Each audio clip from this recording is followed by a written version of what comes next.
All right, hello everyone, and welcome to Lecture 2 for Chapter 13. In this one, we're going to talk about feudalism. When we last left off, we were talking about the rule of Charlemagne and what happened when he died, how the Frankish Empire split up. Now we're actually going to talk more about in terms of what actually happens with that split up. How does Europe itself really, with the Treaty of Verdun, where the Frankish Empire breaks into three pieces? How does that eventually make it so that Europe breaks into all these different feudal estates that really kind of isolate certain areas and kind of keep Europe from being controlled by one specific ruler.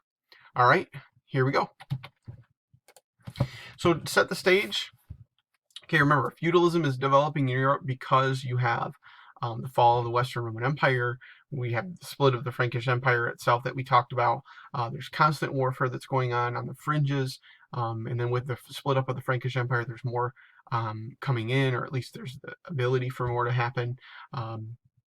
You have political turmoil. There's no real specific leader in areas. There's some that are good, some that are bad. There's no real kind of solidified political group outside of the church itself, and really the church is more focused on religious matters, obviously.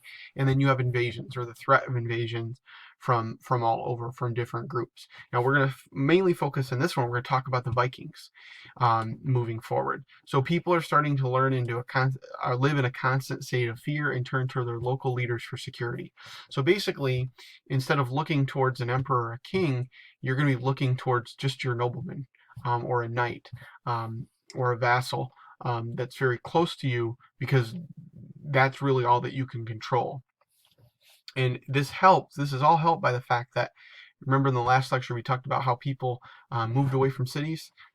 Okay, when the population becomes more rural, it helps with this breakup become even more ingrained in society, and helps it take off much more quickly. All right, so like I said, we're going to talk about the Vikings. So when we talked about the Vikings back in chapter 11, we mainly focused on what the Vikings did in moving into Eastern Europe, and talking about how they kind of mixed with the Slavic group of people, established the Kievan Russian Empire and so forth, and really kind of began the Russian people under that mixture of Slavs and Vikings and so forth. So in this case, we're actually going to talk more about the invasions that, when you think of Viking people, really that's what you're thinking about, their invasions of Western Europe. So there are Germanic people from Scandinavia. So you have to think about basically today people that are from Norway, Denmark, and Sweden. Okay, you see the three flags there, and it's not a coincidence that those three flags look very similar. It's the Nordic cross. There's a linkage there. Now, they worshipped. Oh, they're a warrior culture. They have very warlike gods that they worshipped. And this has become even more popular in pop culture today because of the success of like the show Vikings, and then obviously you're seeing like God of War transitioning to show these warrior-like gods. Thor in the Avengers has kind of sparked interest in these warlike gods, and then you even have the new Assassin's Creed game coming up being linked on these Viking raids and so forth. So Vikings have become this popular thing recently, and they've been popular, but you're seeing kind of a proliferation of Viking examples in pop culture right now. Now, the Vikings, they attack through quick, precise raids. They didn't typically stay in one area too often, because they were small in number in a lot of cases, and very, very skilled warriors. So they kind of wanted to get in and get out. And they attacked monasteries. Big question, why? And I mean, we should know the answer. It's because where was the money? Okay, the Vikings are trying to plunder for gold and silver. The monasteries are the places that have it. Now, one thing that people tend to forget about the Vikings is we all really focus on their warrior skills, and what they did in terms of invading. But they're also very skilled farmers and traders, as well as explorers, which we focus on a little bit specifically with like Leif Erikson, so-called reaching North America. Their trade with Constantinople that we talked about in chapter 11. but they were skilled in all these things. I mean, Leif Erikson was able to establish and make his way across the Atlantic. The Vikings established settlements in Iceland. They established settlements in Greenland. They had a short-lived settlement in what is today Canada, and so forth. We'll actually read about that in terms of some archaeological findings they found there in terms of the Viking settlement and so forth. But really, what ends up happening to them is they stop raiding. It says two reasons there, but it's really three. They stopped raiding because one, the temperature starts to warm up. Europe was going through a little ice age at this time, so there was less land for them to farm. There's less resources that were in their area in Scandinavia, so they needed to raid and go places. So it starts to warm up. You've got more access to resources. Two, you see an acceptance of Christianity. As the Vikings convert to Christianity, they're less likely to attack other Christians. And then three, they start to settle down in the areas they raid.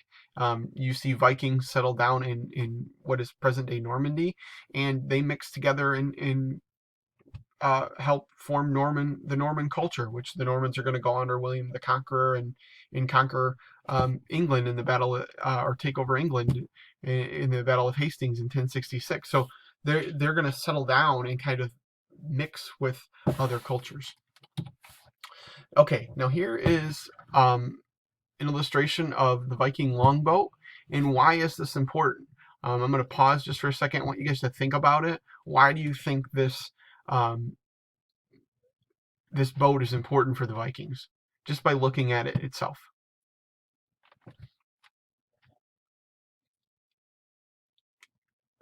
All right, so you guys probably have seen a few things. One, it's fairly well designed. It's also very mobile, and the biggest thing, and it's hard to tell here just because if you're not familiar with boats, this is the water line right here, this line that goes across. Now, this is the part that's underneath the water, and if you guys don't know what that's called, that's a draft. It's how much does a boat draw in terms of the water. If you were to plunk it down in there, how much is actually underneath the water? And it's very shallow and it's fairly even. And this is important because it meant that the Viking longships or longboats were very, very adaptable to be able to go up rivers, which could be very shallow, so they could raid into the continents. Such as, for example, the Vikings were able to take their longboats all the way from Norway and get up the Seine River all the way to the city of Paris, which is in quite a bit of ways inland in France. So they were able to go many places. And then obviously combine it back with what we've talked about in terms of, or what you know about where the Vikings were able to go. They were able to go to Iceland, Greenland, all the way to North America. These boats were so adaptable, so sturdy, and you could use them for just about anything. Okay, here's a Viking longship. This is in a museum in Denmark. You can see it doesn't look like much, but they're pretty big. Obviously very, very well built. Just very, very great ships for exploring and raiding.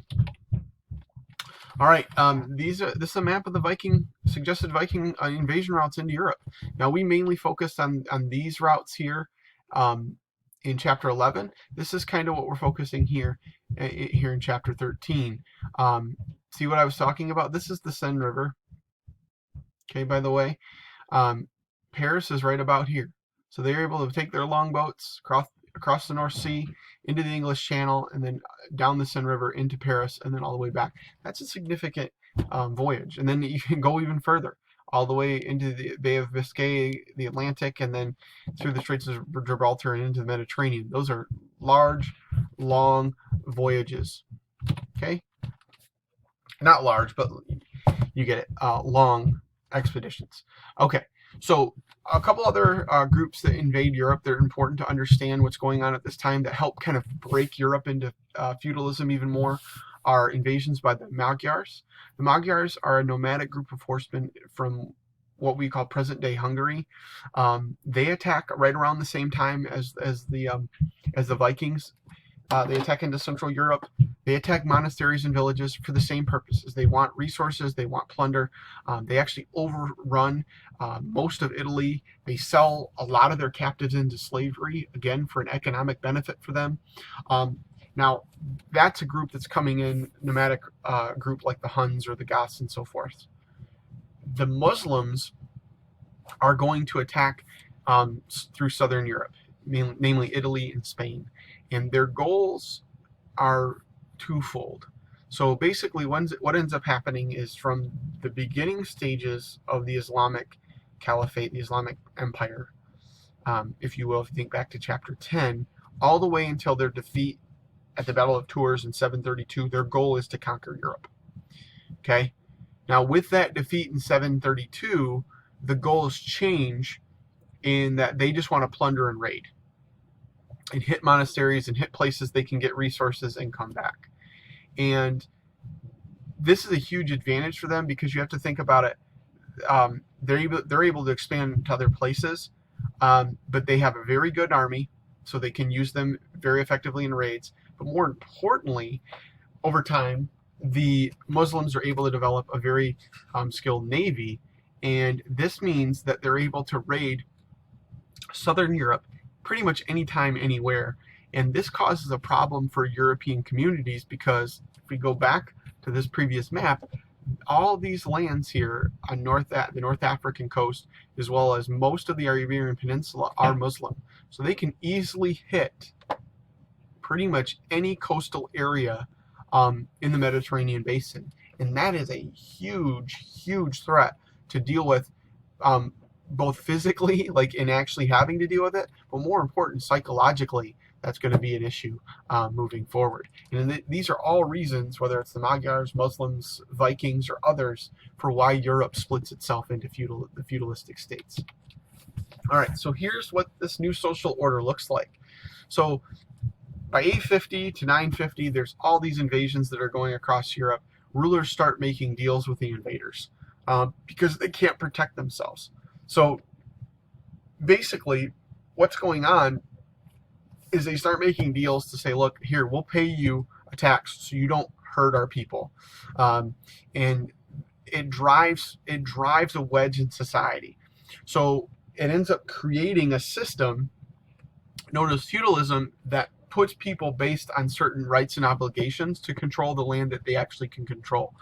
And there's an example here of what I'm talking about. So you have Rollo. This is in northern France. Rollo, he's a vassal. Okay, he controls a small group of land, and then he has a lord named Charles the Simple. And Normandy is his fiefdom, or the area that he controls. Normandy's in northern France. Now, basically what ends up happening is under the feudalistic system, a lord will grant a tract of land. In some cases, it can be very big. Some cases, it can be fairly small, known as a fief.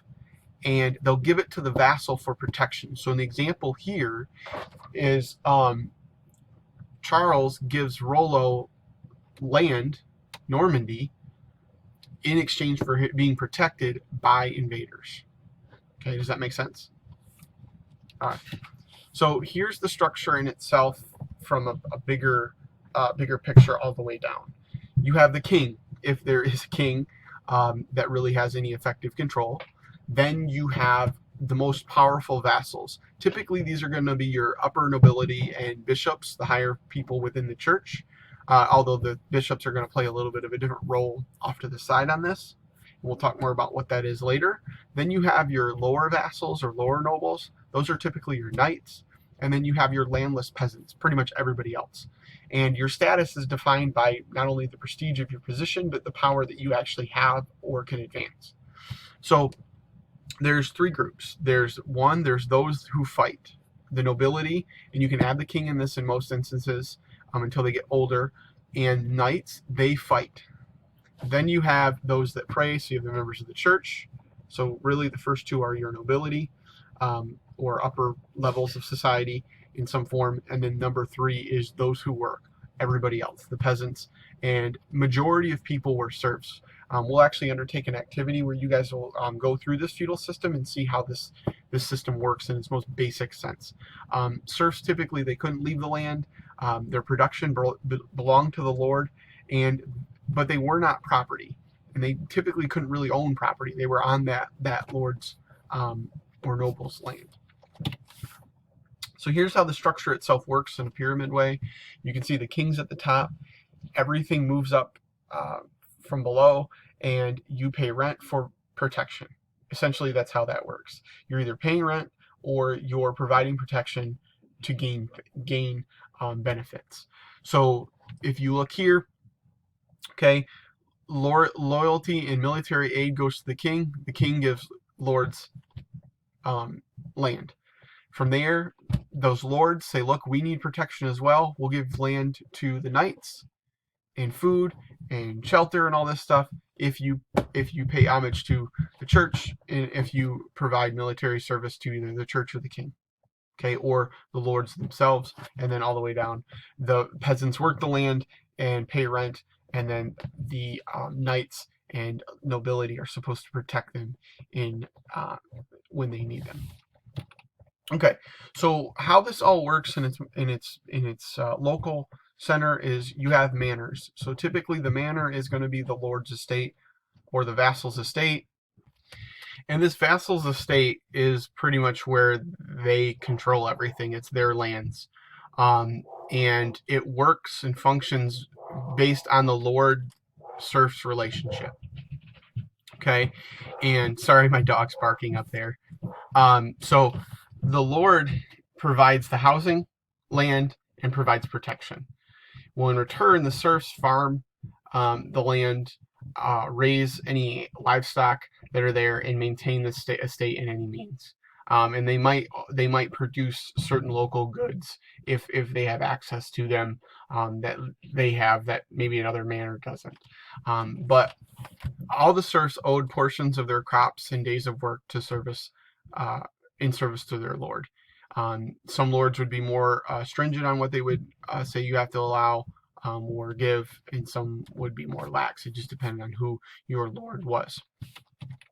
All right, so and this is typically, it's a very small world that you have to consider yourself with, that most people lived in for this period of time in feudal Europe.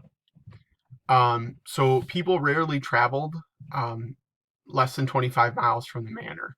You mostly just stayed on your lands. If you did travel, you might travel to the next estate over, or just a couple of states over, in trade. There'd be a little bit of trade and stuff, but for the most part, the estates themselves were just a self-sufficient community where they would grow their own food, maintain their own meats, develop their own goods, and work together. And typically they would only leave in very small numbers if, like I said, if they were trading, or say the vassal or lord were called into military service. Like in the example of the Crusades, you might see the vassal or lord, and then a couple of men that may have been trained as soldiers to leave. But that's typically about it. Other than that, you would pretty much be working the land and so forth. And most of the time, the manor was the main building that it was centered around. If it was a stronger estate, it might be a more developed castle, and so forth. And then you had workshops and churches, as well as housing, that were the main structures. And here's kind of what we're talking about. This is the typical manor that you would see. We actually have a couple of pictures here to kind of give you different interpretations. But you would actually have, the village itself, the castle or manor, the church, and any other things that buildings you needed. And then you'd use the surrounding fields and woods to get other resources that you would need, such as farming, hunting, and so forth. And then here's kind of a little bit. This is more of a typical manor. You can see this is not necessarily a castle, although it does have a turret. But this is more of what you would typically see in the countrysides of Europe, than more of like a traditional castle setting that are famous from this period. This is what your typical manor would look like. All right, this is our last slide here. It's a very harsh life. you have to think about in terms of you got people that are owing everything to their lords. Okay, they're being taxed heavily in terms of what they're actually producing for them. They're subject to what the lord, if they have a good lord or a bad lord, and what they choose to do. They're also under they're working long hours. There's little to no education for many of these people. The only instance really that look forward to anything is the church, because you're working all the time. There isn't a lot of access to medicine. There's not really necessarily a diverse diet, or if taxes on the food that you create are too much, you don't necessarily have work or access to a lot of different food, a lot of foods. You might be malnourished. Um, and then you're also living under the threat of constant attack, and that'll be different depending on where you're at. But it was pretty much work, work, work. You had a very harsh diet, lived in cramped quarters, and many people died fairly young. They had a life expectancy of only 35 years of age. That means I'm 32 right now. I would be lucky if I made it this far already, but I would be pretty much towards the end of my life, based on the harshness of the living and the conditions on a feudal estate, or in Europe at this time. And then another thing too is, a lot of times if you wanted to get married, you had to have the Lord's consent, and they would tax that heavily. And then another tax that many would pay would be the tithe, which was a church tax. It was 10% of what you would actually make during the year. And what that was built to do was really, yes, it was funding the church, but it was really to fund, ideally what it was do is to fund programs to expand the church's control, and then help the poor. And pretty much everybody followed this because of lack of power, but also the view that under religion, that God determined your place in life. All right, guys, that's all I got for you. I'll see you guys next time, and have a good one.